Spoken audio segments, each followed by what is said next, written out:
보겠습니다. 역대하 32장 24절부터 33절 말씀입니다. 역대하 구약성경 702페이지입니다. 역대하 32장 24절부터 33절 말씀 우리 한 절씩 교독하시도록 하겠습니다.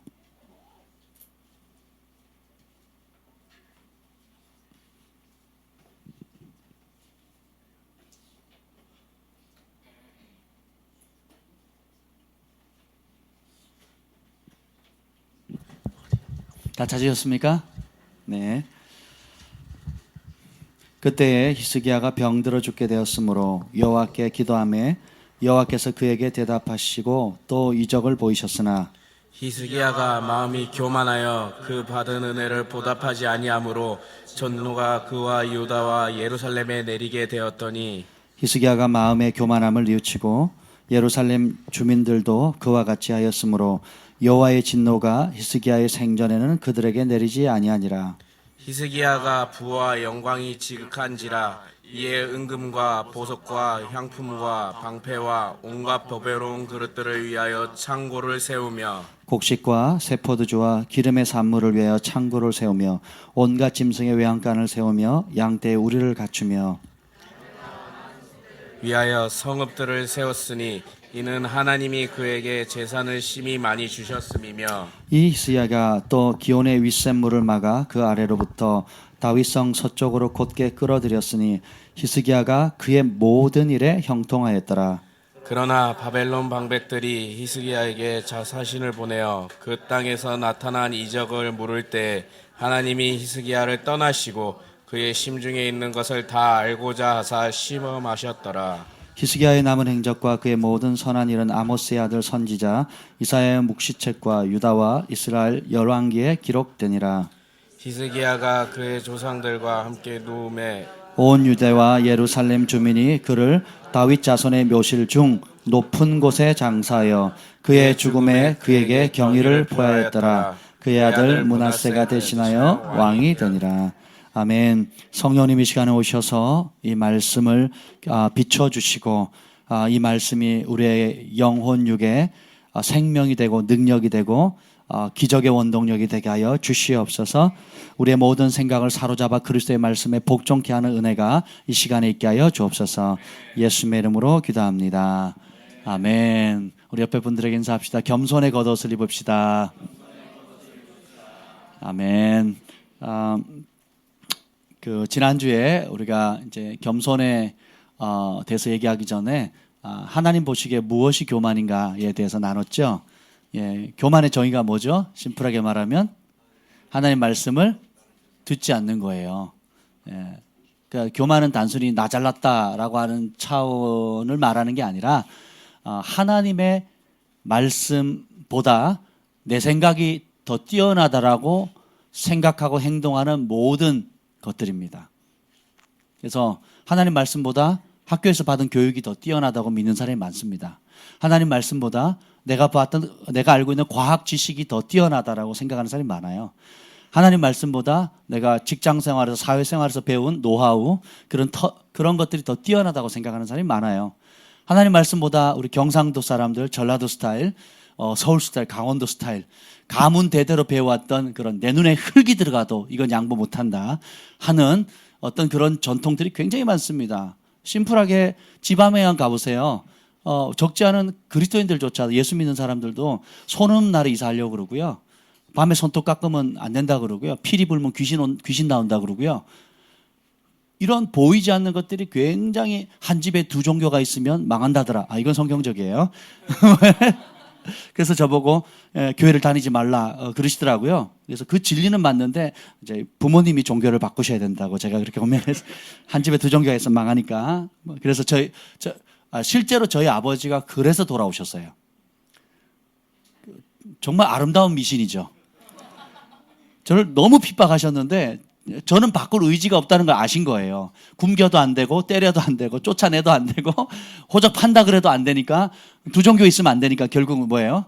아버지가 바꾸는 게 빠르다는 걸 깨달으신 거예요. 따라합시다. 자식 잃은 부모 없다. 그것도 아버지가 하신 말씀이에요. 그래서 그러니까 그래서 결국은 저희 가족이 하나님께서 돌아오는 은혜가 있었는데 여러분 지금 정치인들 안에 일어나는 일들을 보세요. 그 경제인들, 그 총수들, 대기업의 총수들 보면 과학적이지 않습니다. 이성적이지 않아요. 각자 자기가 섬기는 귀신들이 있어요. 우습잖아요. 그 심지어 대통령이 나와가지고 나는 뭐라 그래요? 사교에 가담한 적이 없습니다라고 공표해야 될 정도로 글쎄 진짜인지 가짜인지는 여러분들이 판단하실 일이지만 여러분 생각해 보세요. 그만큼 청와대든 백악관이든 그리고 각 나라의 정치, 경제 이 모든 분야에 이끌리는 사람은 지식으로 이끌 수가 없어요. 제가 전에 말씀드렸잖아요. 보통 사람 위에 수재 있고 수재가 다스리고 수재 위에 천재 있고 천재 위에 뭐 있다고요? 신 들린 자가 있거든요. 귀신에 들리든 하나님의 영에 들리든 둘 중에 하나에 잡혀 사는 사람이 그 아래 사람들을 끌어가는 겁니다. 왜냐하면 몸은 혼이 다스리고 혼은 영이 다스리거든요. 그래서 어떤 영의 인도함을 받느냐에 따라 이 영이 강한 사람이 결국은 아무리 지식이 뛰어나고 과학적 이성이 뛰어나도 신들린 자를 이길 수가 없어요. 네, 그걸 아셔야 됩니다. 그래서 여러분 이단의 영에 빠진 사람들 보십시오. 그 교주들 보세요. 교주들 밑에 대학 교수님들 많습니다. 그 교주들 밑에 기업 총수들 많아요. 왜 그렇습니까? 그 지식이나 돈이나 과학적인 정보가 아무리 탁월해도 인생의 노하우가 많아도 신 들린 자를 감당을 못해요. 이해가 되세요? 그러면 그게 지금에만 그러냐? 고대 시대도 그랬습니다. 바로가 요셉을 세울 때 뭐라 그랬어요? 주변의 사람들이 이같이 여호와의 신 들린 자를 찾을 수 있겠느냐 그랬거든요. 그렇죠? 그리고 느부갓네살 왕이 다니엘을 세울 때도 뭐라 그랬어요? 이같이 여호와의 신 들린 자를 찾아볼 수 있겠느냐 그랬단 말이에요. 그러면 이 한의는 또 어떻습니까? 여러분 한의나 침 놓는 거 또 뭐라고 그러죠? 마사지 또 그리고 경락 또 이런 모든 것들이 뭐예요? 결국은 올라가면 뭐예요? 신들림에 가는 거거든요. 모르셨죠? 다 아셨으라고 믿어요. 그러면 또 저는 검도했잖아요. 검도를 하려면 고수가 되려면 또 어디로 가야 되는 줄 아세요? 신들림의 자리로 가야 되는 거예요. 모든 무술들 보세요. 나중에 공중부양하잖아요. 그러니까 그래서 나무 사이를 뛰어다니고 실제로 그런 일 있잖아요. 그러니까 이게 사술이든 주술이든 간에 결국은 하나님의 영에 사로잡힘을 받든지 어둠의 영에 사로잡히는 합법한 영의 인도함을 받는 삶을 살든지 불법한 영의 인도함을 받는 삶을 살든지 둘 중에 하나 선택해야 되는 겁니다. 교만이란 게 뭐냐? 결국은 하나님의 법을 듣지 않겠다라고 결정하는 모든 말과 행동이에요. 이해가 되세요? 그러면 여러분 내가 교만한 게 조금 느껴지시나요? 안 느껴지시면 이건 굉장히 비정상적인 겁니다. 우리의 삶에 하나님보다 높아진 모든 생각들, 경험들이 있어요. 그것들이 말씀 안에 비춰져서 드러나야 돼요. 이게 은혜입니다. 그럼 오늘 교만하면 대책이 있다 없다? 없다. 교만하면 누구의 길을 쫓아가는 길이다?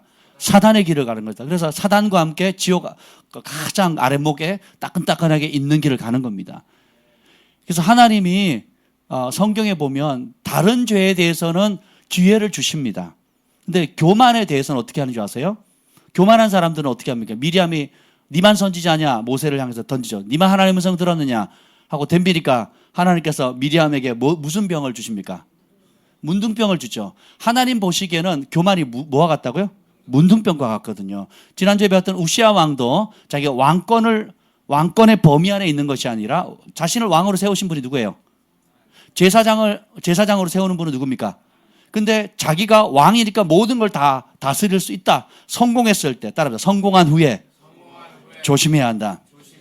자기가 힘이 강성하고 권력을 얻고 부를 얻게 되니까 마음이 교만해져서 어떻게 돼요? 제사장만이 할 수 있는 성전에 들어가서 분향하려고 하니까 용감한 그 제사장들이 80여 명이 막아서죠. 대단하지 않습니까? 네. 왕권이 세요? 제사장이 힘이 세요? 왕권이 더 세죠. 근데 제사장들은 왕을 두려워해 하나님 말씀을 두려워요. 그래서 막아서는 겁니다.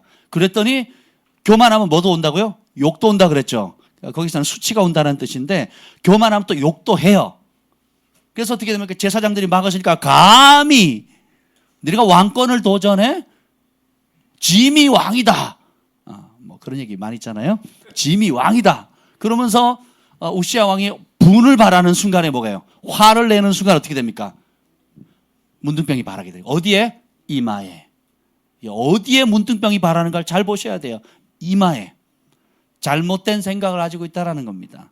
그래서 내가 하나님이 정한 법보다 나는 왕이기 때문에 더 큰 일을 할 수 있고 내가 곧 법이고 결정이 내가 신이다라고 생각하는 이런 것들이 사회 곳곳에 만연해 있다라는 겁니다. 그래서 교만함으로 대적했던 사람들은 산채로 삼킨 바 되든지 아니면 문둥병이 하나님 보시기에 이게 문둥병과 같은 겁니다. 그래서 용납을 해야 안 해요. 그래서 지금 우리 사회에 가장 또 이슈가 되는 문제가 뭐예요? 갑질이잖아요.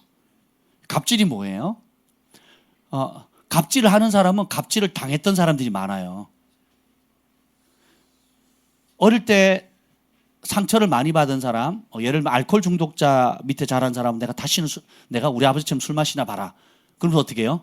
어느 순간에 자기가 술을 마시고 있고 알코올 중독이 되는 걸 보여요. 어릴 때 엄마나 아빠로부터 많이 두들겨 맞고 자란 사람들. 나는 다시는 안 때린다. 내가 맞고 보니까 이 억울하다. 해놓고 나중에는 어떻게 해요? 내가 내 자식을 때리고 남의 자식을 때리고 또 주변 사람을 때리고 폭력적인 모습을 보게 되는 거예요. 그렇죠?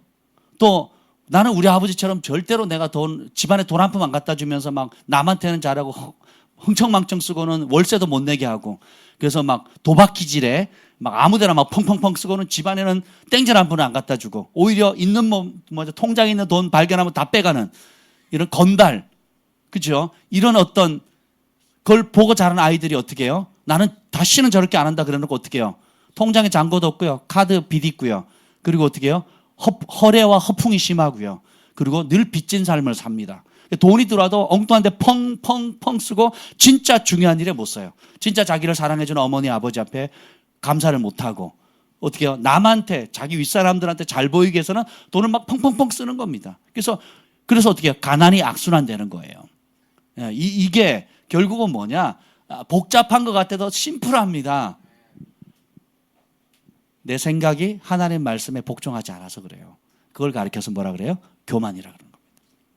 반대로 겸손은 뭘까요? 겸손은 심플합니다. 하나님의 말씀을 뭐 하는 거예요? 듣는 거래요. 듣는 거. 진짜 들을 귀가 있으면요. 행동을 합니다. 들을 귀가 있는 게 복이에요.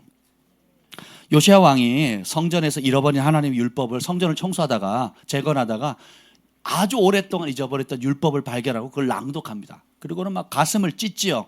그러면서 역대하 34장 27절에 보면 가슴을 찢으면서 통곡하니까 하나님이 음성이 들립니다. 내가 이곳과 그 주민을 가리켜 말한 것을 너가 듣고 마음이 연약하여 하나님 앞 곧 내 앞에 겸손하여 옷을 찢고 통곡하였으므로 나도 내 말을 들었노라 여호와가 말하노라. 율법을 그냥 읽어줬어요. 설교한 게 아니에요. 그냥 성경을 창세기, 출애굽기, 레위기, 민수기, 신명기 이 모세오경을 읽었단 말이에요. 백성들 앞에 잃어버렸다가 한동안 못 듣다 그냥 읽어줬어요. 설교한 게 아닙니다. 그냥 읽어준 거예요. 낭독한 겁니다. 그러니까 어떻게 해요? 가슴을 찢으면서 하나님 앞에 회개하는 거예요. 이게 듣는 귀예요. 하나님의 말씀을 듣는데 좋아. 그럼 들은 게 아니에요. 오늘은 좀 잘하셨네. 오늘은 좀 부족하네. 오늘은 80점, 70점 이러면 제대로 들은 게 아니에요. 그냥 말씀 자체를 읽었는데 어떻게 해요? 가슴을 찢는 겁니다. 그리고 어떻게 해요? 겸손하여 옷을 찢고 통곡하였으므로 자 누구 앞에서? 하나님 앞에서. 다시 말하면 내 감정의 기준이나 내 상황을 핑계하는 것이 아니라 하나님 말씀 앞에서 내 자신을 비춰보니까 어떻게 해요? 가슴이 찢어지는 거예요. 내가 잘못 생각했구나. 내가 잘못 판단했구나. 내 의였구나. 라는 걸 깨닫는 것이 은혜입니다. 그래서 어떻게 해요? 그 말씀 앞에 통곡하였으므로 하나님 뭐라고 해요? 나도 너의 말을 듣노라. 이제 이렇게 얘기하는 거예요. 겸손하면 우리가 하나님 말씀을 들으면 하나님도 우리 말씀을 크게 들으시는 거예요. 그래서 의인의 기도를 주님께서 귀 기울이신다 그랬거든요. 진짜 겸손하면 진짜 응답이 빨라져요.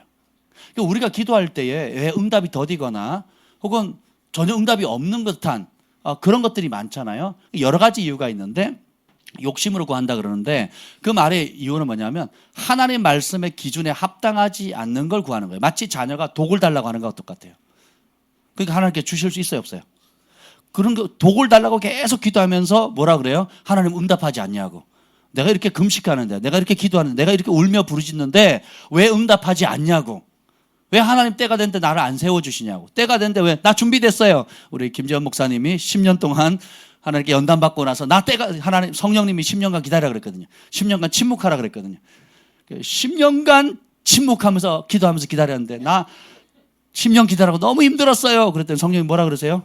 내가 네 인간 만드느라고 10년을 기다렸다. 그러시는 거예요. 이건 제 버전이에요. 주님은 그렇게. 저의 버전이에요. 사실 내가 기다리는 게 아니라 누가 기다리신 거예요? 하나님은 언제나 준비되셨어요. 누가 준비가 안 된 거예요? 내가 준비 안 된 거예요. 왜요? 기준이 뭐예요? 나니까. 내 기준으로 판단하고 내 기준으로 옳고 내 기준으로 내 경험으로 내 감정으로 하니까 어떻게 돼요? 이게요. 제가 그래서 그런 표현을 쓰는 거예요. 너무 몸에 이게 20년, 30년, 40년, 50년 몸에 배워가지고 기름때처럼 쩔어 있는 거예요. 그래서 하나님 말씀은 불과 같지만 또 뭐예요? 물과 같아서 어떻게 해요? 씻어낸다 그랬잖아요. 어떤 기름도 어떤 쩔어 있는 것도 씻어낼 수 있는 해독제예요. 해독제. 그죠? 그래서 때로 상담을 해보면 잘못된 것을 오랫동안 구하면서 하나님 응답하지 않는다고 원망하는 사람들이 있습니다. 그거는 미련한 거죠. 그래서 진짜 겸손은 뭐예요? 들을 수 있는 귀예요. 그래서 듣고 깨달으면 어떻게 돼요? 내 생각을 내려놓는 겁니다. 의외로 사람들이 두려움이 많아요. 두려움, 사람에 대한 두려움, 또 장래에 대한 두려움, 환경에 대한 두려움들. 그 두려움 때문에 어떻게 해요? 하나님의 말씀을 못 들어요. 그 두려움을 크게 들으니까 하나님 말씀을 찾지 않는 겁니다. 하나님 말씀을 찾지 않을수록 두려움은 커져요. 하나님 말씀을 찾지 않을수록 혼동스럽습니다.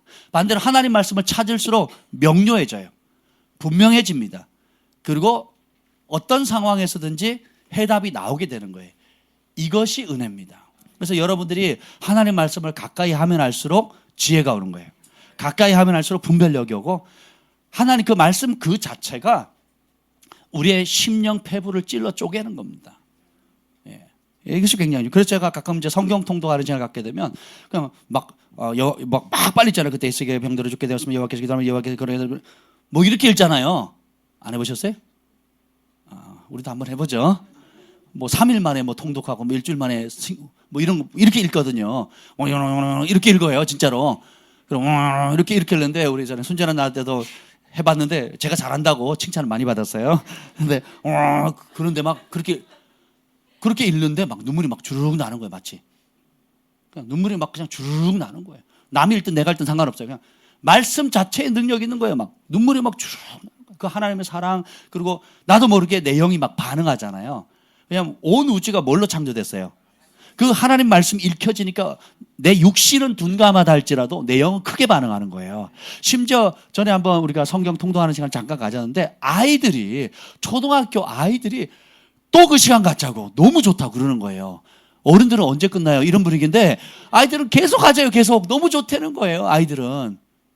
하나님의 말씀 그 자체에 능력이 있습니다. 그래서 그 말씀이 부딪히면 어떻게 되면 가슴을 찢는 역사가 나요. 정죄할 필요가 없어. 승만 너 왜 그딴 짓 했어? 라고 말할 필요가 있다 없다? 없는 거예요. 왜냐하면 말씀 그 자체가 찔리는 거예요. 우리 정민규 형제님이 이제 40일 금식하고 내려오셨는데 어떤 은혜를 받았냐 그랬더니 한마디 하더라고요. 회개의 은혜요. 그러더라고요. 이따가 좀 간증을 좀 부탁을 했는데 누가 정죄했나요? 전화해가지고 오늘은 무슨 회개했어요? 또 뭐 때문에 지금 40일 금식하는 무슨 큰 죄를 지어서 40일 이런 사람이 있어요 없어요? 없어요. 그냥 성령 자신을 낮춰서 목숨을 걸고 주님의 얼굴을 구하니까 결국 주님께서 나타나셔서 뭐예요? 내 안에 나도 보지 못했던 그 보다 깊숙한 내면 속에 하나님과 걸림돌이 되었던 것이 무엇인지를 알려주시는 거예요. 근데 그것을 알고 나니까 눈물이 나고 통곡을 하게 되니까 어떻게 돼요? 하나님과 교통하는 문이 열리게 되고 감사하게 되고 그 말할 수가 없죠. 근데 겸손이라는 것은 두 번째로 보면 하나님 말씀 앞에 가슴을 찢는 거예요. 이사야서 66장 2절에 보면 나 여호와가 말하노라 내 손이 이 모든 것을 지었으므로 그들이 생겼느니라. 물은 마음이 가난하고 심령에 통회하며 내 말을 듣고 떠는 자 그 사람은 내가 돌보려니. 와, 우리가 진짜 하나님 말씀을 들으면 떨림이 있어야 돼요. 전에 우리 관동 형제님이 우리 정기영 목사님이 쓴 그 로마서 강해서를 읽고는 일주일간 떨었다 그러시더라고요. 여러분, 어떤 말씀을 잘 풀어놓은 책만 읽어도 막 떨림이 있거든요. 우리 김재원 목사님 2번 하나님의 육성을 들었습니다. 일주일 동안 떨었대요. 2번을 들은 딱 권위에 도전했을 때 주님이 직접 말씀하시는데 그 육성이 너무너무 무서웠다는 거죠. 그 제가 제 아내이기 때문에 남편 성경 말씀에 아내들아 남편에게 복종해라 해서 들을 인간이 아니에요. 그러면서 하는 말이 당신이 나한테 가르쳤으면 내가 안 들었을 거라고, 아니면 더디 들었을 거라고. 근데 주님이 삶의 어떤 문제에 권위에 도전할 때, 첫째는 저한테, 두 번째는 같은 교회 섬기는 다른 교회 리더들의 권위에게 대적했을 때 주님이 직접 나타나가지고 내 종을 판단하는 너는 누구냐? 내 종은 내가 다스린다 하시면서 책망하셨거든요. 그게 고라의 죄고 다단의 죄고 그리고 미리암의 죄거든요. 아론과 미리암의 죄거든요. 그리고 우시아 왕이 범했던 똑같은 죄인데 왜냐? 그걸 그대로 내버려두면 누구의 길을 가는 거예요? 사탄의 길을 가게 되는 겁니다. 주님이 직접 개입하셔서 질서를 잡아주셨기 때문에 제가 목회를 편하게 하는 겁니다. 아멘. 육신은 원치 않아요. 남자가 똑똑해요? 여자가 똑똑해요? 남자가 말을 잘해요? 여자가 말을 잘해요? 예, 그래서 여자들은 입은 천국에 못 가요. 영만 가요, 영만. 입은 못 가. 흔하게 이제 입으로 한 게 많아서 참 신기하더라고요. 제가 커피숍에 가끔 가서 이제 읽다 보면 야 진짜 네버 엔딩, 끝도 없이 제잘 웃다가 정말 그래서 선지자들이 주님을 예레미야가 주님을 만났을 때, 이사야가 주님을 만났을 때 주님께서 예레미야에게는 그 하나님의 손을 그 입술에 대잖아요. 이사야도 어떻게 천사가 제단에 있는 숯불을 가져와서 어디다 대요? 입술에 대거든요. 이 입이 살리고 죽이는 권세가 있어요. 여러분, 사람을 두들겨 패는 것보다, 사람을 다리를 부러뜨리고 죽이는 것보다 더 큰 권세가 뭔지 아세요? 이 입술의 권세예요. 그래서 이 입이 욕을 하거나 이 입이 저주하거나 이 입이 하나님을 대적하는 교만한 말들을 내세우면요, 그것은 살인하는 죄보다 더 큰 죄라는 걸 여러분 뼈에 새기셔야 돼요. 제가 이 소리 개척하부터 지금까지 그냥 몇 년을 지금 줄기차게 얘기를 하는데, 그만큼 우리가 내뱉는 이 말이 얼마나 파장이 있는 줄을 성경적인 기준으로 바꾸셔야 돼요. 그런 말 할 수 있지, 화나면 그럴 수 있지, 이 생각을 버리셔야 돼요. 그건 지옥으로부터 온 생각입니다. 핑계 대는 거, 내가 혈기 부리면서 온갖 입에 담을 수 없는 소리를 하는 것들, 인간적으로 얘기를 하는 모든 것들을 그럴 수 있지가 않아요. 그럼 여러분 내 입에 더러운 말 나오면 무슨 영 받은 거예요? 더러운 영 받은 거예요. 더러운 영. 여러분, 그래서 야고보에서 보면 말에 실수가 없는 자는 온전한 자라 그랬거든요. 그렇죠? 그래서 주님 내 입에 파수꾼을 세워서 주께로부터 나오지 않은 모든 말은 닫으면 돼요. 닫을 수는 있잖아. 그것도 어려워요. 예. 닫기 어려우면 방언으로 쏟아내세요. 방언으로. 우리 재한 형제 잘 아는 방언으로 쏟아내세요. 못 참겠다 그러면. 전에도 어느 에스더 기도 운동본부의 이용희 교수님이 인품이 워낙 훌륭하시고 잘 참으시는 분인데, 제가 봐도 견딜 수 없는 상황이었어요. 예. 그 어떤 다른 단체의 지도자와 충돌이라는데, 이용희 교수님과의 충돌뿐만 아니라 그분이 가면 모든 사람들 다 평정해요. 그냥 밥도 못 먹게 만들어버려요. 예, 밥맛 떨어지게 만드는 그런 사역자가 있었어요. 그래서 같이 다른 단체에서 왔던 스태프들이 밥도 못 먹고 울고 있는 거예요. 제가 하면. 왜 그러냐 그랬더니 그분 때문이래요. 이용 교수님이 그분하고 회의하다 중간에 나오셨어요. 그랬더니 저를 보시더니 목사님, 네, 제가 이용 교수님 흥분한 거 처음 봤어요. 제가 한 번도 화내는 걸 못 봤거든요. 어찌할 바를 모르시는 거예요. 목사님, 네, 그랬더니 기도해 주세요. 왜 그러세요? 그랬더니 마음이 힘듭니다. 네, 알겠습니다. 그럼 뭘 기도해 드릴까? 그냥 기도해 주세요. 그러더니 옆 강의실로 가더니 거기서 30분 동안 방언으로 큰 소리로 막 이용 교수님 방언 들어보셨어요? 예, 그 방언이 아니에요. 거의 뭐 하여튼 굉장해요. 근데 막 빠샤 이렇게 나가시거든요. 막 빠샤 이렇게 하시거든요. 30분을 그렇게 하시더니 언제까지 그렇게 하냐면 평강이 올 때까지 하시더라고요. 그리고는 제가 옆에서 기다렸어요. 이렇게 보더니 기도해 주셔서 고맙습니다. 그러더니 들어가서 다시 회의 진행하시더라고요. 여러분, 하나님 주시는 진짜 축복을 받고 싶죠? 하나님이 주시는 진짜 존귀함을 누리고 싶잖아요. 하나님이 세우시는 진짜 권위를 받고 싶죠. 그럼 이 겸손의 옷을, 겸손의 연단을 받지 않으면 받을 수가 없습니다. 존귀한 자리에 올라가려고 해도 교만이 드러나면 무너지게 되고요. 그리고 세워졌다 할지라도 이 혈기와 분노와 입술로 제하지 못하면 순식간에 무너져 내려오는 겁니다. 그래서 예수님이 자신을 뭐라고 소개해요? 나는 마음이 온유하고 겸손하다 그랬거든요. 겸손이 허리 숙이는 게 아니에요. 이따가 보겠지만 하나님의 말씀에 목숨을 거는 겁니다. 자, 그래서 겸손은 비록 내 생각과 전통과 경험과 다르다 할지라도 하나님 말씀 앞에 즐거이 복종하는 거예요. 이해가 되시죠? 제가 사역을 하면서 많은 사람들이 은혜를 받으면 눈물을 흘립니다. 두 가지 눈물이 있어요. 오늘 아침에 제가 차를 타고 이렇게 오다가 막 성령께서 그 감동을 주시는 거예요. 세상에는 두 종류의 눈물이 있단다.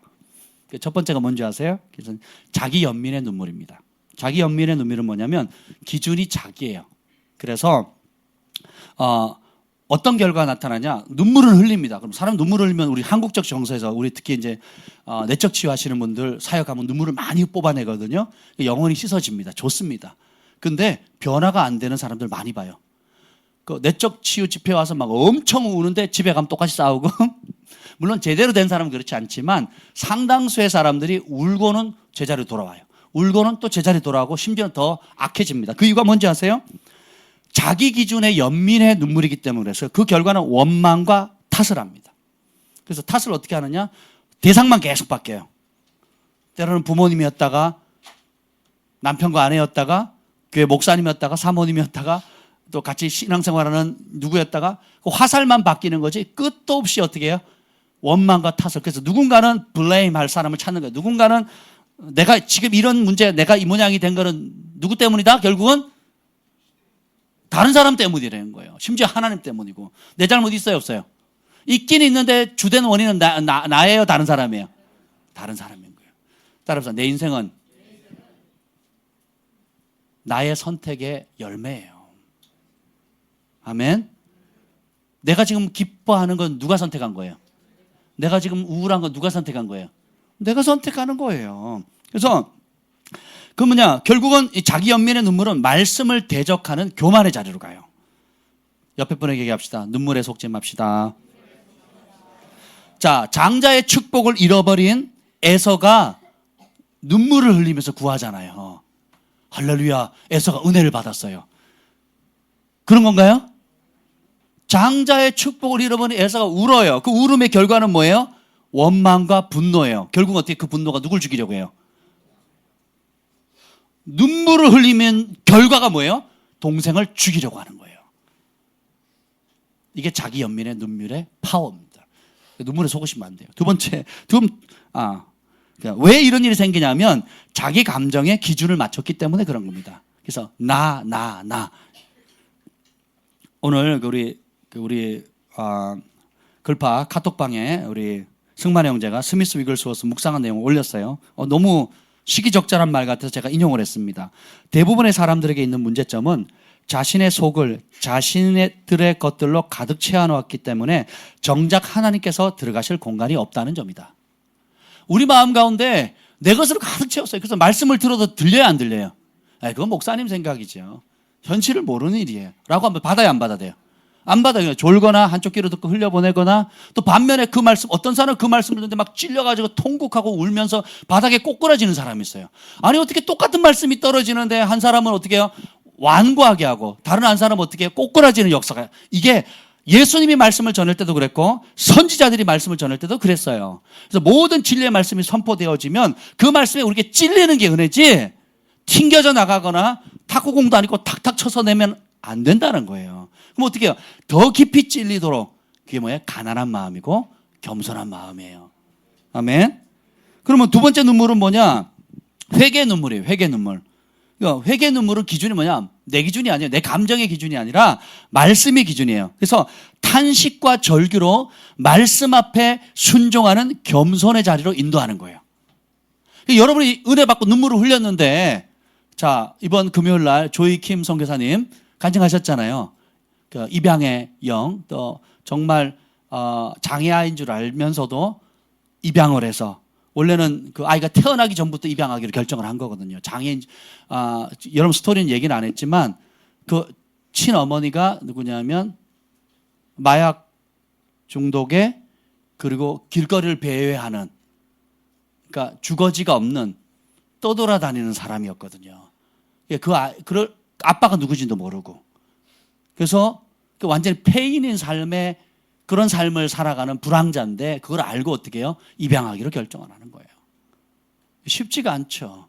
그래서 우리가 그런 얘기를 들으면 그 어떤 감동적인 설교보다 삶의 메시지니까 감동을 받잖아요. 많이 우셨죠? 그래서 조이킴 선교사님 그래 자기 평생에 자기의 삶을 얘기를 하면 다 운대요. 그리고는 어떻게 해요? 나도 입양하겠다라고 결정하고 감동을 받는 사람 꽤 있대요. 근데 주변에 입양한 사람 있다 없다? 없대요. 이거는요 회개가 아닌 거예요. 여러분 다 입양하라는 뜻은 아니고 우리가 하나님 말씀을 들으면 감동은 받아요. 눈물은 흘려요. 근데 열매 맺지 않는 그 말씀이 자 보세요. 하나님의 말씀 앞에 순종하는 겸손의 자리로 이끌지 않는 눈물은 다 가짜입니다. 네. 우리 아이들 우리 사랑이가 학교에서 좀 못된 일을 당했는데요. 한 남자애가 장난을 친 거예요. 근데 그래서 선생님이 오니까 이 사고친 남자애가 어떻게 하는 줄 아세요? 선생님 앞에 막 우는 거예요. 막 통곡하면서 우니까 사랑이는 얼어가지고 사랑이가 피해자인데 이 가해자 이놈의 새끼 내가 한번 보면 가만 안 놔둘 거야. 감히 내 딸을 지가 못된 짓을 해가지고 선생님이 나타나니까 어떻게 하냐면 지가 막 울기 시작하는 거야. 와 하고 우니까 우리 사랑이가 자기 반 애들 중에 나이가 제일 어려요. 어린데 키는 손꼽혀요. 2, 3등 안에 들어요. 그러니까 선생님은 항상 무슨 생각이 반에 그러니까 제가 등치가 크니까 똑같이 실수를 해도 키 작은 사랑이 절친한 친구는 키가 작거든요. 얘가 잘못하면 넘어가요. 어리다고 생각하니까. 사랑이 키가 크니까 월등히 성숙하다 생각하고 넌 왜 그딴 짓을 해? 이렇게 늘 혼냈대요. 그러니까 이번에도 남자아이가 울고 있으니까 또 사랑이가 사고친 줄 알고 사랑이를 막 혼내려고 막 그러는데 옆에 증인들이 다 얘기를 한 거예요. 증인들이 다 얘기를 하니까 자, 이 아이가 아무리 크게 운들 막 서러워서 운들 가치가 있어요 없어요? 오히려 진짜 울려면 어떻게 울어야 되겠어요? 이 아이가 울면서 자기가 잘못했다고 인정했을까요 안 했을까요? 우는데 인정 안 해요. 이게 교만인 겁니다. 억울하대요. 그리고 자기가 피해자라고 계속 거짓말을 하는 거예요. 결국은 부모님 오시고 나중에 막 교장선생님, 교감선생님까지 올라간다고. 근데 그 담임 선생님이 너무 지혜롭게 잘 하셔가지고 저희 부모의 마음을 위로해 주시고 조치를 적절히 잘 취해줘가지고 어느 선에서 이제 무마가 됐습니다. 그 아이는 이틀 동안 계속 반성문 쓰고 뭐 그랬는데 한번 생각해 보세요. 아이들의 삶을 보세요. 아이들을 보면 지가 잘못했고 지가 막 웁니다. 그럼 부모는 보면 내 새끼 운다고 난리가 나는 겁니다. 그렇지 않습니까 여러분? 애기 둔 부모님 우리 믿음이 엄마 아빠 믿음이가 울었어요. 소망이도 울었어요. 이유 불문하고 울었어. 그러면 누구 잘못이에요? 울게 만든 그 인간이 잘못된 거예요. 그렇죠? 이게 부모들이 어떻게 해요? 감정 따라 움직이는 거예요. 그냥 애가 울었다. 애가 막 서럽게 온다. 막 누가 잘못했다 그러면 애들은 뭐만 기억해요? 자기가 당한 것만 기억하거든요. 자기가 어떻게 해서 일을 당했는지에 대한 설명은 안 합니다. 내가 아팠다. 내가 맞았다. 지가 100대 때리고 한 대 맞은 거. 이 생각만 하는 거예요. 근데 어른들이 그래서 애 싸움이 어른 싸움 된다고 어른들 거기 말려들면 안 되는 거예요. 어른들이 그래서 균형을 잡아야 돼요. 근데 우리가 이렇게 반응하는 것에 너무 쩔어 있어요. 너무 쩔어 있는 거예요. 여러분도 어릴 때 저도 어른들이 잘못 판단해가지고 길거리 지나가는데 저 짝대기를 두들겨 맞았거든요. 제 친구랑. 그 트라우마가 굉장히 오래 갑니다. 지금도 기억나거든요. 억울하다는 거거든요. 근데 우리 아이들도 주한이 경환이도 가끔 그런 얘기를 해요. 엄마한테. 그런 얘기를 하거든요. 그럼 누가 그런 일을 하냐? 가까운 가족이나 주변에 있는 사람들로부터 그런 일을 당하는 거예요. 왜? 어른들이 충분히 배려하지 않았기 때문에. 그렇잖아요. 근데 이것이 계속 반복되어져 가는 일들입니다. 그래서 여러분들이 하나님의 말씀 앞에 기준을 바로 세우지 않으면 뭘로 반응하게 돼요? 자꾸 감정으로, 그리고 보이는 대로 판단하는 거거든요. 특히 아이들은 자초지종을 다 들어봐야 돼요. 처음부터 끝까지. 그래서 우리 그 학교 담임 선생님도 그래서 저희한테 잘못했다고, 죄송하다고 여러 차례 얘기를 하셨거든요. 상황만 보면 누가 잘못한 것 같아요? 누가 가해자인 것 같아요? 우리 사랑이가 가해자. 근데 다행히 절친한 친구와 몇몇 친구들 그걸 다 본 거예요. 처음 시작부터 끝까지 다 본 거예요. 100% 사랑이는 피해자였어요. 근데 오히려 지금 울고 막 난리를 치니까 누가 잘못한 거예요? 사랑이가 가해자가 돼버린 거예요. 여러분, 그런 눈물 흘리지 마세요. 회개로 이끌지 못하는 눈물들. 그러면 회개의 눈물은 뭐냐? 세리의 눈물과 같아요. 바리새인과 세리가 기도하잖아요. 세리가 납작 엎드리죠. 어떻게 합니까? 자신을 인정하는 거. 내가 그런 사람입니다. 내가 큰 죄인입니다. 하나님 말씀 앞에 나는 이런 존재가 맞습니다. 그 말씀이 비춰진 내가 진짜 모습입니다. 내가 옳다고 생각하는 내 모습이 진짜가 아니라 하나님 말씀 앞에 비춰진 내 모습이 진짜 내 모습이 맞습니다 하고 납작 엎들잖아요. 그리고 뭘 구해요? 긍휼히 여겨달라고. 그러니까 하나님의 긍휼함과 의로움과 칭찬을 받게 되는 거거든요. 그래서 어떻게 해요? 왜 그런 은혜가 임하냐면 하나님의 말씀의 기준 앞에 자신을 맞췄기 때문이에요. 내 감정과 내 기분의 기분을 맞추면 그것은 교만의 길로 가게 되고요. 하나님 말씀의 기준에 자신을 맞추게 되면 은총의 자리로 나아가게 되는 겁니다. 아멘. 그래서 여러분이 신앙생활하면서 제일 여러분들이 이제 사단이 간교하게 역사하는 게 뭐냐면 따라서 인간적인 거. 인간적으로는 좋아요. 인간적으로 그럴싸해. 인간적으로 맞는 말이에요. 그런데 하나님의 말씀하고는 상충되는 게 한두 가지가 아닙니다. 그 미묘한 차이를 분간할 수 있으면 여러분 굉장히 행복한 삶을 살 수가 있고요. 그걸 계속 섞죠. 그러면 신앙생활하고 헌신하고 봉사하면서도 가정은 엉망입니다. 그리고 행복도 없고요. 계속 나는 왜 이렇게 고통이 반복되지? 아픔이 반복되지? 여러분 그런 사람 있을 거예요. 나는 가만히 있는데 주변에서 시기 질투하는 사람. 나는 가만히 있는데 뭐 이런 상황이 있죠. 그리고 나는 최선을 다하고 선택을 했는데 결과들이 기대하는 만큼 아름다운 열매를 맺지 못하는 사람들의 경우 상당수가 뭐예요? 인간적인 기준으로 선택했기 때문에 그래요. 그래서 이것을 잘 분간하게 되면 여러분은 놀라운 분별력을 발휘하게 되고 실질적으로 천국을 날마다 경험할 수 있게 되는 겁니다. 그 승만이 형제가 오늘 아침에 카톡에 이렇게 올렸어요. 회개하라는 말은 경외함과 겸손함으로 엎드리는 동시에 하나님께서 내 안에 들어오고 싶으시다는 사인입니다. 야, 무슨 이승만만 뺐으면 굉장히 무슨 유명한 사람이 한 것 같잖아요. 다시 한번 읽어드릴게요. 회개하라는 말은 경외함과 겸손함으로 엎드리는 동시에 하나님께서 내 안에 들어오고 싶으시다는 사인이라는 거. 죄 때문에 하나님 못 들어오시잖아요. 근데 회개하면 겸손히 낮추면 회개하라는 말을 여러분 들으셨다면 그건 뭐예요? 초청이에요. 하나님은 내가 네 안에 들어가고 싶다. 네 속에 들어가 살고 싶다. 회개가 정죄로 받아들이시면 안 돼요. 주님이 내 안에 들어오시겠다는 사인인 겁니다. 아멘. 네. 짐 엘리엇의 말도 오늘 누가 올렸는지 붙였어요. 영원한 것을 얻기 위해 영원하지 않는 것을 버리는 자는 절대 어리석은 자가 아니다. 순교자거든요. 짐 엘리엇은 복음을 위해서 죽었던 분인데 영원한 것을 얻기 위해 영원하지 않는 것을 버리는 자는 절대 어리석은 것이 아니다.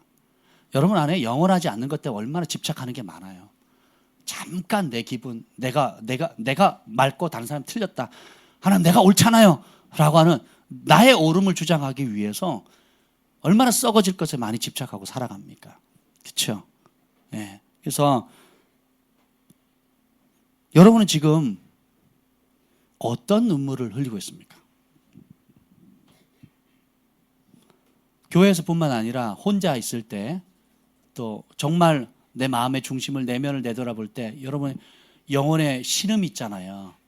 울음이 있잖아요. 어떤 눈물을 과연 흘리고 있는가? 여러분이 한번 살펴보셔야 됩니다.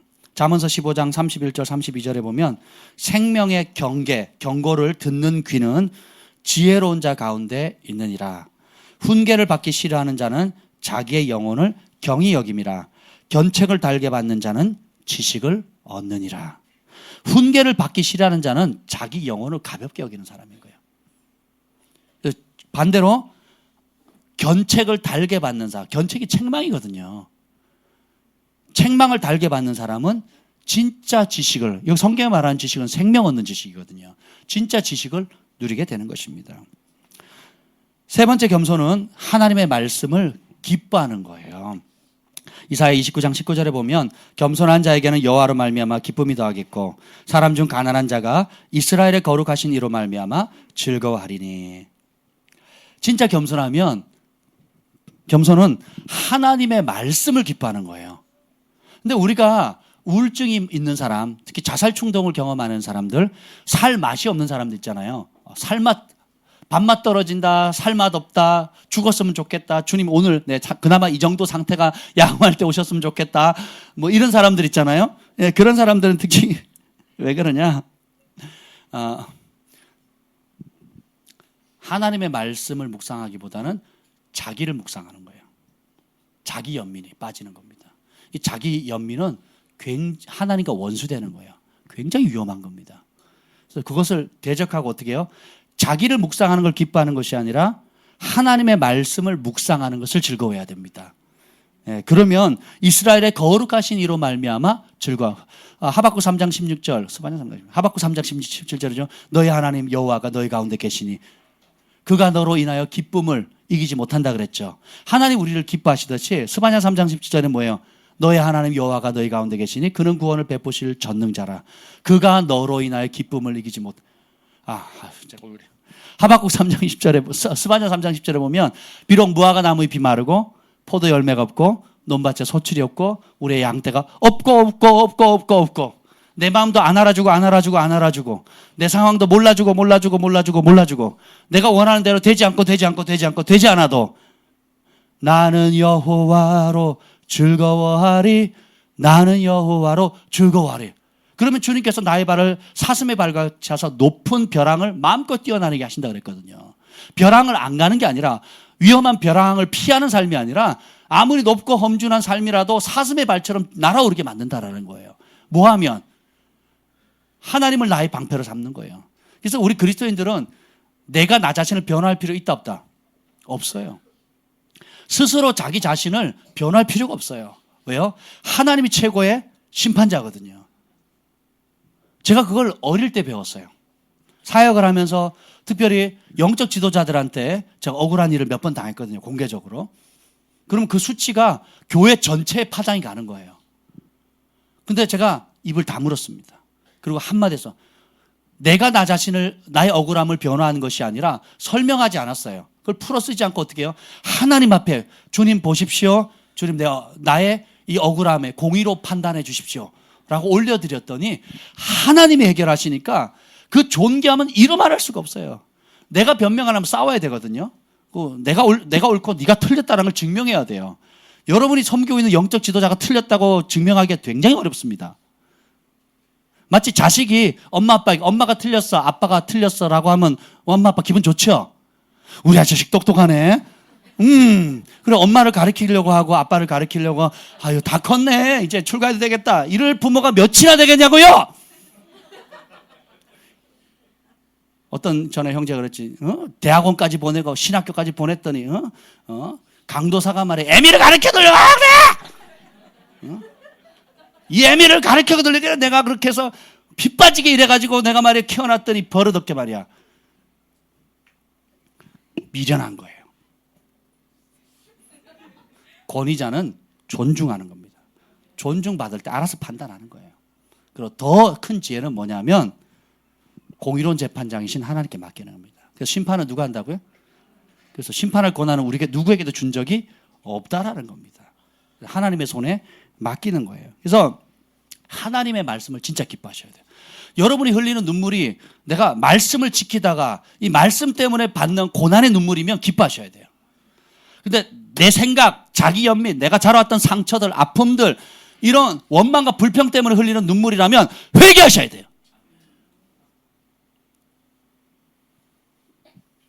가슴을 찢으면서 회개하셔야 돼요. 그걸 부모 탓하고 형제 탓하고 교회 탓하고 누굴 탓한다면 아주 갈 길이 먼 겁니다. 네. 그래서 우리는 하나님의 말씀을 받을 때 어떻게 해요? 깊이 찔림을 받으셔야 돼요. 깊이 찔림을 받으셔야 돼요. 그게 은혜예요. 어떤 눈물을 흘릴 것인가? 여러분 선택해요. 진짜 눈물을 흘려야 진짜 기쁨이 와요. 내가 독약을 먹으면서도 나는 이거 먹고 살리라 라고 생각한다면 이게 독약을 독으로 보지 않고 죄를 죄로 보지 않고 이게 달콤하고 내가 옳다라고 계속 보면 행복하겠어? 그 사람이 건강해지겠냐고요. 그럼 하나님께 기도하는 거예요. 내 억울함을 풀어달라고. 회개는 성령께서 하는 역사인데 하나님 말씀의 빛이 비춰지면 전에 옳다고 여겼던 그것이 내가 고집하고 양보하지 못하는 것이 죄로 보이는 거예요. 그것 때문에 얼마나 내 영혼이 그러니까 누가 정죄할 필요도 없어요. 그냥 내 영혼이 신음하는 겁니다.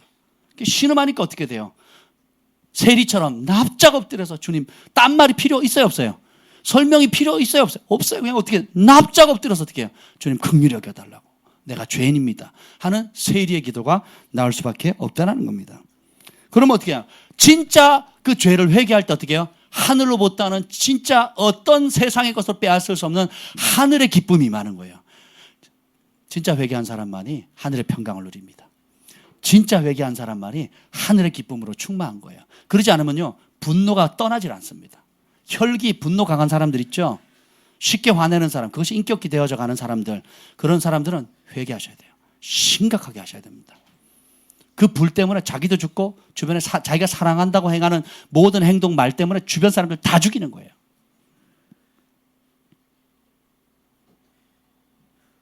내가 지금 흘리는 눈물이 하나님의 말씀을 지킴으로 라는 의로운 고난 때문에 오는 눈물인지 아니면 자기 연민인지 살펴보세요. 그래서 말씀으로 인한 고난이라면 기뻐하십시오. 그런데 내 의와 내 옳음과 내 생각과 내 기분과 내 감정에 맞지 않다고 흘리는 눈물이라면 깊이 회개하셔야 됩니다. 진짜 회개하게 되면 하나님 말씀을 기뻐하게 되고 참으로 기뻐하기 때문에 겸손은 하나님의 말씀에 목숨을 걸어요. 왜냐하면 안 하면 안 되니까가 아니고 안 하면 혼나니까가 아니라 하나님의 말씀이 최고로 기쁘니까 어떻게 해요?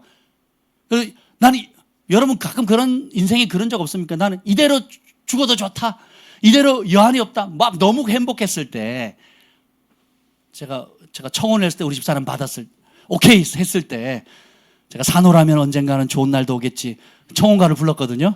비가 새는 판잣집에 새우 잠을 잔데도 고운님 함께라면 즐겁지 않더냐 하면서 청혼가를 불렀는데 그걸 받았을 때 이대로 줬으면 죽어도 좋겠다. 막 너무 좋잖아요. 이 여자 한 여자를 위해서 내가 평생 목숨을 바치겠다. 내가 온갖 기도를 다 했어요. 내가 어떻게 해주고 하나님 옆에 하나님 내가 결혼만 시켜주면요. 내가 어떻게 하고 막 그랬거든요. 기쁨이 그냥 막 하늘을 날아가는 것 같죠. 그러니까 기쁘니까 사는 거지. 그렇잖아요. 기쁘니까 결혼을 선택하는 거죠. 안 하면 혼나니까 안 하면 내가 저 사람이 저주할까봐 저 사람이 또 예언으로 나를 조종할까봐 뭐 이래서 하는 게 아니잖아요. 좋으니까 하는 거지. 하나님의 말씀에 목숨을 거는 이유도 똑같아요. 세상에서 가장 행복한 길이니까. 세상에서 정말 나와 내 가족과 내 인생을 행복하게 해줄 수 있는 유일한 길이 하나님의 말씀, 예수의 말씀인 걸 발견한 그 기쁨 때문에 따르는 거예요. 로마 14장에 우리 선교팀 외웠죠. 우리 가운데 어느 누구도 자기를 위해 사는 자 없고 자기를 위해 죽는 자 없도다. 우리가 살아도 주를 위해 살고 죽어도 주를 위해서 죽나니 사나 죽으나 주의 것이로다. 왜요? 이 말씀의 능력, 예수님의 사랑, 하나님의 그 놀라운 사랑을 맛봤기 때문에 그 기쁨 때문에 목숨을 거는 겁니다. 그런 사람이 겸손한 사람이에요. 겸손은 하나님 말씀. 요한복음 6장 38절에 예수님이 무슨 일 하러 오신 나오면 내가 하늘에서 내려온 것은 내 뜻을 행하려 함이 아니요 나를 보내신 이의 뜻을 행하려 함이라. 그래서 기준이 어떻게 해요? 내 뜻이 기준이 아닙니다. 내가 하고 싶은 것, 내가 원하는 좋은 것들이 많지만 내 생각에 옳다고 생각하는 게 많죠? 없어요? 저는 아무 생각 없어요. 그냥 하나님 말씀 제고 이러고 살아요? 내 생각에 옳다고 생각하는 것들이 굉장히 많습니다. 자녀 교육부터 시작해가지고 돈 쓰는 거, 뭐 시간 쓰는 거, 남은 인생 계산하는 거, 또 신앙생활하는 모든 것 크고 작은 내 생각에 좋아 보이는 많은 것들이 있어요. 그리고 내가 목표한 것은 하면서 내 뜻을 우리는 많이 쫓아. 그리고 기도할 때 뭘 구해요? 하나님 뜻을 구해요? 내 뜻을 구해요? 내 뜻을 구하잖아. 하나님 이거 있었으면 좋겠고, 이 대학 갔으면 좋겠고, 이 남자랑 결혼했으면 좋겠고, 이렇게 승진했으면 좋겠고, 다 누구 뜻이에요? 내 뜻이거든요. 근데 예수님 뭐라고 하죠? 먼저 그의 나라와 그의 의를 구하라. 그래야만 첫 단추가 제대로 끼워진 거예요. 나머지 단추는 끼우면 그냥 되는 겁니다. 요한복음 4장 34절에도 보면 나의 양식은 나를 보내신 이의 뜻을 행하며 그의 일을 온전히 이루는 것이라. 요한복음 5장 30절 내가 아무것도 스스로 할 수 없느라 듣는 대로 심판하노니 나는 나의 뜻대로 하려 하지 않고 나를 보내신 이의 뜻대로 하려 함으로. 하나님께서 예레미야를 모태로부터 생성되기 전에 내가 너를 택했고 전에 너를 구별했고 전에 선지자로 세웠다 그랬거든요. 세례 요한도 하나님께로부터 보내심을 받은 자가 있으니 요한이라 하라. 우리 주일학생들 노래 부르잖아요. 누구로 보냄받았다고요? 자, 이 예레미야도 누가 보냈어요? 세례 요한은. 여러분은. 여러분도 예수님처럼 하늘로부터 보냄을 받은 겁니다. 모태로 생성되기 전. 성경 뭐예요? 창세 이전에 택하셨대요. 이 어마어마한 신비입니다. 이걸 다 알 수는 없지만, 근데 그거 뭐예요? 내 고집, 내 뜻, 내가 원하는 대로 살라고 부른 게 아니다라는 거예요. 그 뭐예요? 나의 양식은 아버지의 뜻을 행하는 것이고 내 뜻대로 사는 것이 아니라 아버지의 뜻을 이루는 겁니다. 최고로 여러분 인생에 많은 선택의 상황들인데 최고로 올바른 선택을 하는 방법이 있어요. 여러분 삶에 끊임없는 선택이잖아요. 오늘 교회 올 거냐 말 거냐 선택이에요. 그렇죠? 그리고 내가 이 남자를 만날 거냐 저 여자를 만날 거냐 그것도 선택이에요. 그렇죠? 또 내가 누구를 도울 거냐 말 거냐. 여러분이 끊임없는 선택을 해야 되거든요. 이렇게 소소한 것뿐만 아니라 중요한 선택도 해야 돼요. 교회를 결정하는 문제, 뭐 결혼을 해야 되는 문제, 또 이사하는 문제라든지, 또 부르심에 반응하는 문제라든지 여러 중요한 선택들이 있어요. 뭐 멕시코 선교하는 문제들. 근데 이렇게 좋은 것도 많고 하고 싶은 것도 많지만 다 유익한 건 아니잖아요. 그렇죠? 그래서 분별력이 필요해요. 더 놀라운 것은 권위가 올라갈수록 더 바른 선택과 결단이 필요합니다. 예를 들면 이랬어요. 제가 총각일 때는 내가 결정했어요. 잘못 결정했어요. 그럼 누가 고생하면 돼? 나만 고생하면 돼요. 근데 총각에서 아빠로 바뀌었어요. 근데 아빠가 잘못 결정하면 누가 고생을 해요? 가족 전체가 고생을 하는 겁니다. 엄마는 어떻습니까? 아가씨일 때는 내 마음대로 하면 되는데 엄마가 된 다음에 자녀 교육을 잘못했다. 그럼 어떻게 돼요? 그 아이의 평생 상처를 주든지 아니면 평생 선한 영향을 끼칠 수 있는 그런 파장을 가지고 있는 거거든요. 이해가 되시죠? 직원을 다닐 때는 어떻게 해요? 뭐 일을 열심히 하든 적게 하든 나하고 상관이 있어요? 없어요? 없어요. 월급만 제때 받으면 돼. 근데 사장이 되면 어떻게 돼요? 사장이 되면 뭐 대보셔야죠. 창조 프리펙터 같은 경우는 제조업이다 보니까 제조업이 이게 주문량이 막 업다운이 굉장히 심하거든요. 일이 있을 때는 막 3교대, 4교대도 다 분량을 못 채우는데 일이 없으면 2달, 석 달을 한 100명, 150명을 놀려야 돼요. 그리고 월급을 줘야 돼요. 놀리고 월급을 줘야 되는 거예요. 심지어 보너스까지. 왜냐하면 그게 계약서에 그렇게 돼 있으니까. 그럼 죽을 맛이겠죠. 그런 상황에서 이 계약을 맺을 거냐 말을 거냐, 사업을 확장할 거냐 말 거냐, 이 권위자의 결정은 단순히 자기 가족 먹고 사는 차원이 아니라 어떻게 해요? 거기에 있는 직원들 100명의 직원들과 100명의 딸린 식구들까지도 파장. 그래서 지금 뭐 대기업들이 한진해운이라든지 또 뭐 삼성의 갤럭시 세븐이 뭐예요? S7인가 하여튼 그거 하나 단종시키겠다고 하니까 나라 전체가 휘청거리잖아요. 그래서 각 분야의 리더들이 어떤 결정을 하냐 그 파장을 어마어마하게 미치는 거거든요. 그래서 여러분들이 인생의 끊임없는 선택 가운데 가장 바르게 선택할 수, 하나님 보시기에 바르게 선택할 수 있는 비결을 알려드릴게요. 궁금하죠? 모든 삶의 크고 작은 선택의 상황에서 제가 4가지를 알려드릴게요. 첫 번째는 뭐냐면 하나님께서 가장 기뻐하는 뜻을 물으셔야 됩니다. 내 생각에 좋아 보여요. 내 생각엔 투자했으면 좋겠어. 내 생각엔 힘드니까 안 했으면 좋겠어. 내가 이렇게 하면 누가 불편할 것 같아. 안 했으면 좋겠어. 내 생각이 기준이 되면 안 돼요. 그래서 내 뜻, 주변 사람들의 뜻, 그리고 그것에 나는 두려움이나 욕심을 따라 결정하는 게 아니라 하나님께서 가장 기뻐하는 뜻을 물으셔야 돼요. 하나님 원치 않는 뜻, 허락된 뜻, 가장 기뻐하는 뜻이 있거든요. 여러분 삶의 자녀 교육이라든지 중요한 결정이 올 때마다 하나님의 뜻을 먼저 물으시면 주님 그걸 되게 기뻐하세요. 진짜 중심에 그 뜻을 묻죠. 그럼 사람을 붙이든 환경을 움직이든 그 중심을 주님 받으십니다. 저는 그렇게 살아오려고 지난 20년간 부단히 했었어요. 편한 길, 좋은 길 선택할 수 있는, 육신적으로 보기에는 남부로 하는 좋고 편한 길들이 많았었어요. 그런데 그럴 때마다 제가 물었어요. 하나님이 가장 기뻐하는 뜻이 뭡니까? 우리 김 목사님도 예언하잖아요. 그래서 뭐 이렇게 되면 저렇게 되고 이렇게 되면 저렇게 된대요. 나 그딴 거 말고 나 그런 거 계산하는 거 난 너무 단순해. 그러니까 복잡한 거 말고. 그래서 하나님이 이 상황에서 제일 기뻐하는 뜻이 뭐예요? 라고 항상 그렇게 묻는 겁니다. 물어보세요. 제가 어떻게 결정하는지. 그러면 하나님이 가장 기뻐하는 뜻은 이겁니다. 그러면 우리 김 목사님 그건 좀 힘든데 이렇게 하려면 좀 힘들어요. 고생길이에요. 고생길 있건 뭐건 저는 신경 써요, 안 써요? 안 써요.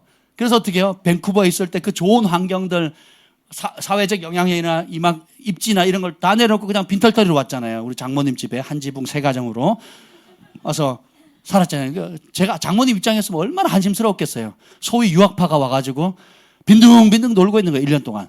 아무것도 안 하고. 그리고 밤에 기도한다 그러고 이렇게 소킹하고 있고. 잠자리 없어가지고 손주들 데리고 옥상에 가서 여름에 텐트 쳐놓고 돗자리 깔아놓고 옥상에서 주무셨거든요. 1년을. 그러면 환경적으로는 어렵지만 그리고 제가 그리고 일반 전통교회 가서는 사역 안 하겠다고 버티고 있고 주변에서는 사역 하시라고 막 제안이 와도 내가 싫다고 거절하고 안 하고 그냥 주님 만나기 전에 아무 사역 안 합니다 그러고 버티고 있고 완전히 미친 짓, 또라이지 또라이. 그렇지 않겠습니까? 완전히 미친 거죠. 그런데 저는 제 삶에 하나님이 가장 기뻐하는 뜻이 뭔지를 물었고 그 뜻 안에 머물려고 부단히 때로는 버티는 거예요. 뜻이 올 때까지 버티는. 조급하게 튕겨져 나가거나 조급하게 아무거나 준다고 아이고 사탕이라고 얼른 물어버리면 이빨 썩어요. 때로는 어떻게 해요? 기다림도 필요한 거예요. 그 기다림의 1년 순종하고 나서 최상의 뜻에 순종했을 때 뭐든지 다 풀릴 줄 알았는데 코만 풀었어요. 열심히 눈물 흘리고 콧물 흘리고 해서 다른 건 안 풀리는데 아무것도 안 되는 거 다 우리 가족들이 증인이에요. 근데 어떻게 해요? 하나님께서 그 1년 사이에 어마어마한 사람이 열 수 없는 정말 하나님께서 하실 수밖에 없었다는 초자연적인 은총의 만남의 문들이 열린 겁니다. 그래서 그 1년 사이에 세계적인 사람들을 접하기 시작하게 된 거예요. 이거는 제가 줄 쓴 것도 아니고 어느 단체 가서 찾아간 것도 아니고 하나님 그렇게 은총의 문을 열어주신 거거든요. 이따가 뒤에 보면 겸손한 자에게 오는 축복이 나오는데 그거는 다음 주에 해야 될 것 같아요. 지금 3분의 1도 안 했는데. 그래서 한번 생각해 보세요.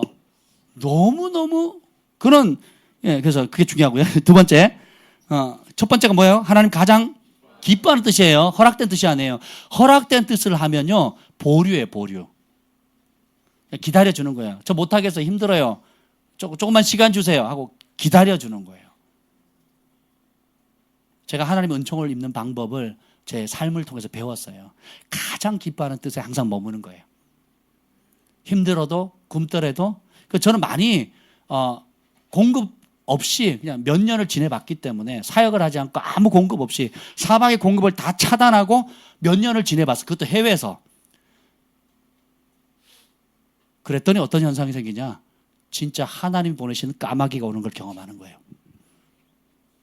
근데 내가 잔머리 써서 플랜 B, C, D를 쫙 해놓죠. 초자연적인 공급이 올까요, 안 올까요? 안 와요.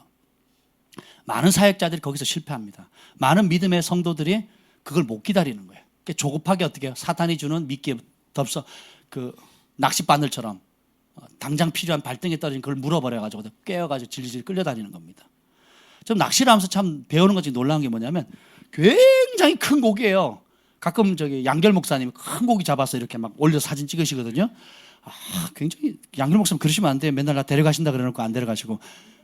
보면 그 큰 고기를 잡는데 낚싯바늘이 막 어마어마하게 클 것 같죠. 손가락보다 작아요. 이 손가락보다. 제 손가락 굵기의 바늘을 본 적이 없어요. 이거보다 가늡니다. 이 하나에 그 큰 고기들이 그냥 질질질 딸려옵니다. 처음에 좀 버티다가 어떻게 해요? 결국은 누가 이겨요? 낚싯바늘이 일단 제대로 걸리면 그냥 끌려오게 돼 있는 거예요. 우리가 하나님의 약속을 기다릴 때 조급하면 안 돼요. 인내하셔야 됩니다. 개인적인 약속이든 간에. 그래서 두 번째는 뭐냐면 성경에서 그 해답을 찾으셔야 돼요. 삶의 문제가 뭐 선택의 상황에 툭툭툭 터졌을 때, 자, 친한 친구가 와가지고 내가 지금 새로운 사업을 하는데 너무 어렵다. 보증 좀 서달라. 그랬어요. 그러면 절친한 친구고, 그러면 어떻게 해요? 도와줘야 되잖아요. 그죠? 아니, 감정은 어떻게, 의리상은 도와줘야 되는데, 하나님 말씀은 도와주지 말래요. 그럼 어떻게 했냐? 손에 있는 걸로 도와주든지, 보증을 쓰면 돼요, 안 돼요? 안 되는 거예요. 그래서 교회가 많이 문 닫잖아요. 교회가 건축할 때 보증 서가지고 관계 다 깨지고 보증 서고 목사님들 안타깝게도 병 걸리셔 돌아가시기도 하고 그러잖아요. 왜냐? 그 안에 불법을 허용해서 그런 거거든요. 사단이 빌미를 해서 교회를 분열시키는 거예요. 짓고 교회가 무너지는 거예요. 건물은 섰는데 사람 다 흩어지는 거예요. 굉장히 불행한 거죠. 그리고 만몬과 발람의 영에 완전히 사로잡히게 되고 그렇게 해서는 안 된다는 겁니다. 그래서 삶의 모든 문제가 내가 자녀 교육에도 어떤 문제가 딱 결정을 해야 된다. 그러면 우리 아이 같은 경우 할로윈 때 그 캐나다에서 그림을 그리게 하거든요. 우리 주한이가 말씀을 늘 사랑하고 하나님을 사랑하니까 그 귀신 그리는 게 싫은 거예요. 선생님한테 그리기 싫다고 그랬더니 선생님한테 혼났거든요. 혼나고도 안 그렸어요. 그리고 나중에 선생님이 연락이 온 거예요. 애가 수업에 참여하지 않는다. 그래서 왜 그러냐 그랬더니 할로윈 그림을 안 그렸다. 그래서 애가 싫어하는 걸 왜 그리냐고. 우리가 오히려 저희가 그 선생님 보고 뭐라 그랬죠. 학교에서 좋은 교육을 시켜야지 왜 귀신단지 그리는 그 훈련을 시키냐. 부모들이 그걸 해줘야 돼요. 학교에서 만개서 아우 선생님 말씀이니까 다 들어야 되죠. 가정교육, 자녀교육의 책임은 누구에게 달렸다? 목사님도 아니고 학교 선생님도 아니에요. 여러분 부모입니다. 부모. 그걸 양도하시면 안 돼요. 누구에게 임시로 맡긴다 할지도 부모님의 온전한 그 컨트롤 안에서 적절히 조율을 해야 되는 거지. 예? 선생님한테 맡겨서 선생님이 알아서 하겠지. 뭐 교회에 맡겼으니까 전사님이 알아서 하겠지. 이렇게 생각하면 안 된다는 겁니다. 책임은 누구에게 있다? 부모에게 있다는 거예요. 그리고 더 궁극적인 책임은 개인에게 있다는 겁니다. 그래서 여러분들이 두 번째 결정할 때는 성경에서 해답을 찾아야 돼요. 근데 성경에도 해답 찾기가 좀 애매한 부분들이 있어요. 그럴 때는 어떻게 하냐. 세 번째가 뭐냐. 영적 지도자에게 조언을 구해야 돼요. 경험이 많고 진리 안에 견고히 서 있는. 그래서 하나님이 교회를 주신 거예요. 교회는 따라합시다. 영적 가족이다. 가족이에요. 가족. 그래서 어떻게 해요. 우리 자녀들이 어떤 고민할 때에 부모님한테 상의하면 쉽게 해결되잖아요. 그렇죠? 그리고 한참 막 고민하다가 막 어찌할 바를 모르다가 그냥 아빠한테 부탁해야 된다. 아빠가 선뜻 허락을 해주면 대박 맞는 거죠. 우리 그 미령자매가 간증을 했는데 기적이 일어났어요. 목사님 막 전화 좀 해주세요. 막 그러고 나는 무슨 큰 증자 기적이 일어난 줄 알았어요. 제가 보기엔 기적이 아니거든요. 당연한 건데 본인한테는 기적이 일어난 거예요. 그게 뭐냐? 자기는 평생 아빠한테 부탁해 본 적이 없대요. 늘 엄마한테 얘기했고 엄마가 허락을 하면 되고 엄마가 허락지 않으면 안 됐다는 거죠. 근데 이 멕시코 선교 항공비를 마련해야 되는데 엄마는 반대하고 안 된다 그러고 있고 방법은 없고 그러다가 이제 로마서 그 양자의 영에 대한 양자의 영을 받으므로 아빠 아버지라는 그 말씀을 암송을 하면서 지혜가 딱 떠오르더래요. 아빠한테 전화해야 되겠다. 그래서 머리털 나고 처음으로 아빠한테 부탁을 했대요. 그래서 저 선교 가는데 항공비가 필요하다고 그랬더니 아빠가 그래? 그럼 내가 도와줄게. 너무 쉽게 얘기를 하는 거예요. 그래서 얼마가 필요해? 할 때 믿음이 떨어진 거예요. 머릿속에 50만 원 할까? 아니 50만 원 가는데 100만 원 할까? 그래서 집단에 열심히 해서 우리가 336만 원 필요하거든요. 맞나요? 336만 원 필요한데 집단이 머리 서서 우리 아빠는 이 정도 능력에서 낸 돈이 얼마인 줄 아세요? 200만 원이었어요. 믿음이 그렇게 없어 우리. 얼마 필요해? 그러면 336만 원에다가 체류비가 필요하다고 400만 원 달라 그랬어야 되는데 그렇잖아요. 예. 우리가 하나님 앞에 그렇게 구할 때가 많다라는 겁니다. 실제로 기회의 문이 열렸는데 실제 기회의 문이 열렸는데 저는 어떤 분이 제가 집을 얻겠다고 그 단칸방이라도 얻겠다고 전세비를 해달더니 1,000만 원에서 2,000만 원 빌려주시겠대요. 그랬어요. 근데 제가 얼마짜리 알아본 줄 아세요? 1억 2천짜리를 알았어요. 1억 2천짜리를. 그래서 언제 집을 알아보셨냐고. 그래서 알아봤다고. 그래서 얼마냐고. 그래서 제가 1억 2천입니다. 그랬더니 축하합니다 그러시는 거예요. 하나님 그렇게 좋은 집을 마련해 주셔서 감사합니다. 예전에 이제 방배동 잡을 때요. 감사합니다. 그러더니 목사님 조금만 더 시간 주세요. 기도할게요. 아, 네. 그리고 전화를 끊었어요. 이틀 뒤에 전화가 왔습니다. 제가 원래 1,000만 원에서 2,000만 원 정도 보내려고 했는데 1억 2천 하나님 좋은 집을 보게 하셨으니까 제가 5천만 원을 빌려드리겠습니다. 그래서 5천만 원을 빌려주셨어요. 이자 없이, 듀 없이.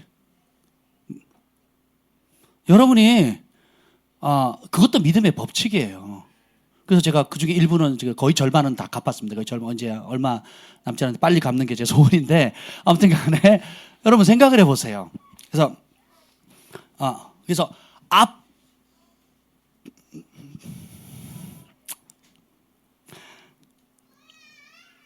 여러분의 삶 가운데 어떤 그 성경 안에서 해답을 받지 못하는 문제는 영적인 지도자들에게 조언을 받으시고 영적인 가족들 안에서 돌봄을 받으시면 굉장히 좋습니다. 그래서 영적 지도자는 하나님께서 영적 가족에게 주신 축복의 선물이자 안전장치예요.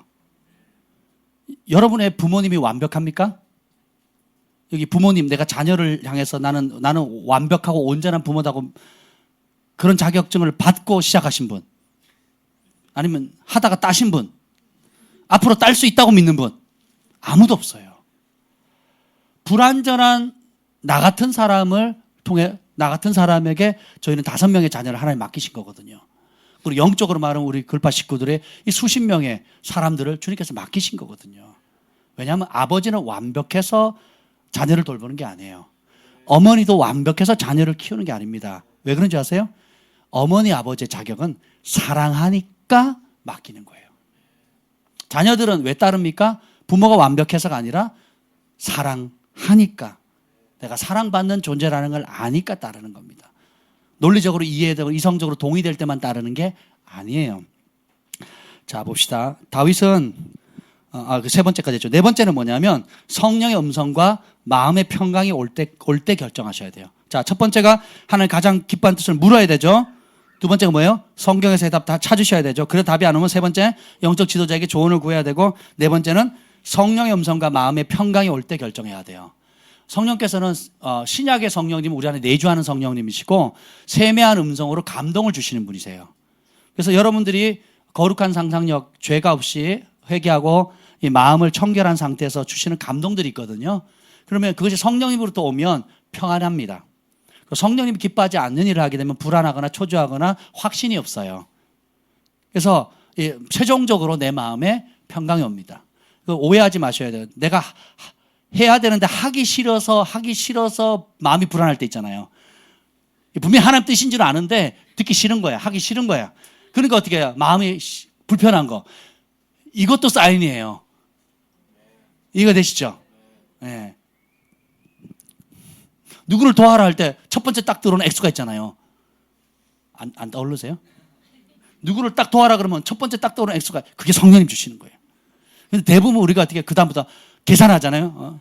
그러려고 했더니 우리 이번 달 뭐 세금 내야 될 거 떠오르고 또 뭐 해야 될 거 떠오르고 뭐 해야 될 거 떠오르면서 어떻게 계속 깎이잖아요. 깎여. 그래서 어떻게 해요? 결국은 10분의 1, 뭐 5분의 1. 아이 귀찮아 하지 마. 그리고 안 해버리는 거죠. 양심이 있으면 아멘. 양심의 소리를 들으셔야 됩니다. 그래서 다윗이 하나님의 뜻에 평생을 걸었어요. 그래서 그는 하나님의 마음에 합한 사람이 되었습니다. 사도행전 13장 22절에 보면 다윗을 왕으로 세우시고 증언하여 이르시되 내가 이새의 아들 다윗을 만나니 내 마음에 맞는 사람이라 내 뜻을 다 이루리라. 하나님께서 승만이를 만나니 내 마음에 맞는 사람이라 내 뜻을 다 이루리라.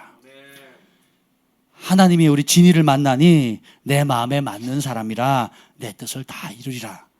우리 각자가 하나님이 아무개를 만나니 어떻게 해요? 내 마음에 맞는 사람이라 누구의 뜻을 이룬다고요? 하나님의 뜻을. 그래서 우리는 하나님의 뜻을 이루기 위해서 우리의 삶을 내어드리는 항복한 그릇, 빈 그릇이 될 때에 하나님이 영광을 통로로 쓰시는 겁니다. 사도행전 13장 36절에 다윗은 당시에 그 시대에 하나님의 뜻을 따라 섬기다가 잠들어. 자신의 시대에 자기 뜻 혹은 주변 사람들의 푸시에 의해서 따라가는 삶이 아니라 나를 향한, 나를 통해서 이루실 하나님의 뜻을 따라서 그 뜻을 섬기기 위해서 인생을 걸었다는 거예요. 그래서 다윗이 중요한 결정 때마다 뭐 어떻게 해요? 에봇을 가져와라 해서 뭐예요? 하나님께 묻죠. 그리고 듣는 그대로 싸우고 듣는 그대로 움직이시잖아요. 마태복음 12장 50절에 보면 누구든지 하늘에 계신 내 아버지의 뜻대로 행하는 자가 내 형제요 자매니라. 7장 21절 나더러 주여 주여 하는 자마다 다 천국에 들어가는 것이나 다만 하늘에 계신 내 아버지의 뜻대로 행하는 자가 들어간대요. 그러므로 여러분 일평생 하나님의 뜻을 행하는 일을 삶의 목적으로 삼으십시오. 에베소서 5장 17절에 보면 그러므로 어리석은 자 되지 말고 오직 주의 뜻이 무엇인가 이해하라. 여러분 어리석은 자가 뭔지 아세요? 학교에서 공부 못해가지고 낙제하고 영어 잘 못하고 수학 잘 못해서 등수를 세면 뒤에서 세는 게 빠른 사람이 어리석은 사람이 아니에요. 성경적으로 말하는 어리석은 사람은 뭐냐? 자신의 삶 속을 향한 주님의 뜻을 모르고 사는 사람이에요. 여러분 태어나게 하신 분이 누구죠? 지금까지 존재하게 하신 분도 하나님이죠. 남은 인생을 이끌어 가신 분도 하나님이에요. 근데 그렇게 한 번뿐인 삶을 살아가는데 하나님의 뜻을 모르고 내 마음대로 살겠다고 생각하는 사람이 어리석은 사람이에요. 그래서 이 예언 사역이 중요한 게 고린도전서 14장 에베소서에 보면 예언을 하는 사람이 있으면 어떻게 돼요? 그리스도의 몸에 부르심을 일깨우는 거예요. 내가 왜 태어났는가? 무엇을 하며 살 것인가? 독수리는 뭐 해야 돼요? 폭풍 위를 날아야 돼요. 범고래는 대양을 누벼야 되는 겁니다. 사자는 대지를 평정시켜야 되는 거예요. 이거 되시죠? 공작새는 날개를 활짝 펴야 돼. 사자로 태어난 사람은 나는 왜 공중을 못 날까? 내 소원은 날개가 달렸으면 이러고 살아요. 밴쿠버에 있을 때도 우리 청년들 보면 UBC라고 캐나다의 두 번째로 좋은 국립대학이거든요. 수재들만 가는. 공부 진짜 잘합니다. 우리 교회 청년들도 거기에 바이오면 의대 갈 애들이거든요. 뭐 진짜 공부 잘하는 애들인데 자존감 바닥입니다. 바닥. 왜 바닥인가 자세히 봤더니 자기가 왜 이 학교를 가야 되는지 몰라요. 초등학교 때는 중학교 가라서 갔고 중학교는 고등학교 가라서 갔는데 대학 가라 그래서 어쨌든 경쟁에서 좋은 대학이라서 가긴 갔는데 들어가 보니까 내가 여기 왜 있나 그러는 거예요. 적성에도 안 맞아. 공부는 어려워. 또 경쟁은 더 치열해. 똑똑하고 난다 긴다 하는 놈들이 모였으니까 그 경쟁이 얼마나 치열하겠어요. 죽을 맛이지. 그러면서 그 탁월하고 똑똑한 머리와 출중한 외모와 젊음을 가지고 있음에도 어떻게 해요? 우울증에 시달립니다. 굉장히 우울증. 그래서 온갖 중독에 다 빠지는 거예요. 그러니까 온갖 쾌락을 쫓는 삶을 사는 거예요. 왜요? 부르심을 모르니까. 근데 부르심을 발견하게 되면 거기에 목숨을 거는 겁니다. 눈가림만 하여 사람을 기쁘게 하는 자처럼 하지 말고 그리스도의 종들처럼 마음으로 하나님의 뜻을 행하라. 히브리서 10장 7절 말씀 읽고 마칠 거예요. 이에 내가 말하기를 하나님이여 보시옵소서 두루마리 책에 나를 가르쳐 기록된 것 같이 하나님의 뜻을 행하러 왔나이다. 따라합시다. 하나님의 뜻을 행하러 왔나이다. 이게 저와 여러분의 모든 부르심이에요. 그래서 주님께서 말씀하시는 겸손의 기준과 우리가 생각하는 겸손의 기준이 다르다라는 거. 예. 여러분 가장 고상하고 예의 바르고 그리고 정말 이렇게 사람들을 편안하게 대하해 주는 사람들 가운데 상당히 교만한 사람들이 많습니다. 여러분 전도해 보셔서 알잖아요. 죄인은 돌이키기가 쉬워요. 왜? 남도 죄인이라 그러고 내가 생각해도 죄인이야. 그러니까 어떻게 해요? 죄를 인정하기가 쉬워요, 어려워요? 쉬워요. 근데 법 없이 사는 사람들, 그리고 나는 잘못한 거 없다. 그리고 내가 교회 다니는 어떤 사람보다, 심지어 내가 가톨릭 신부님보다, 목사님보다 내가 더 의롭다라고 믿는 사람, 그 실제로 그런 자선도 행하고 뭐 선한 일을 많이 하는 사람들에게 당신 죄인입니다 말하기 쉬워요, 어려워요? 그렇게 말하기도 어려울 뿐더러 어떻게 해요? 자신이 스스로 인정하는 게 어려워요, 쉬워요? 어려워지는 거죠. 그래서 회개는 성령의 역사입니다. 이번 특히 이제 민규 형제님 잠깐 나와서 간증하실 텐데 40일 금식에 무슨 은혜를 받았냐 그랬더니 심플하게 한마디 하더라고요. 회개요. 듣고 싶죠? 제가 한 10분만 간증을 부탁했습니다. 나오셔서 우리 큰 박수.